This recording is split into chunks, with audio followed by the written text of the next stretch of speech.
गुलबर्गा शहर के हागारगा रोड पर मौजूद यूनिकॉर्न हॉस्पिटल को ओपन हुए आज 2 साल मुकम्मल हो चुके हैं। इस खुशी के मौके पर 2 जून मंडे को एक free medical health checkup camp organise किया गया है और इस हेल्थ कैंप में मेडिसिन भी बिल्कुल फ्री दी जाएंगी।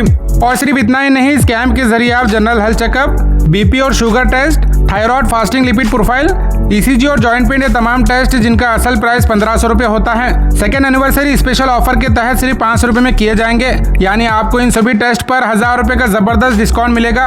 और ये सभी टेस्ट अगर आप करवाना चाहते हैं तो एक दिन पहले यानी 1 जून को हॉस्पिटल से अपॉइंटमेंट लेना जरूरी है। याद रहे, यह हेल्थ कैंप 2 जून मंडे को सुबह 10 बजे से 4 बजे तक रहेगा। यूनिकॉर्न हॉस्पिटल को शहर में 24/7 इमरजेंसी सर्विस के लिए जाना जाता है और डॉक्टर ए के जिलानी ने पिछले 2 सालों में इस हॉस्पिटल के जरिए बेहतरीन मेडिकल सर्विस फराहम की है। आज जब यूनिकॉर्न हॉस्पिटल अपने 2 साल मुकम्मल कर रहा है तो शहर के आवाम के लिए एक बड़ी सर्विस के तौर पर फ्री कैंप रखा गया है।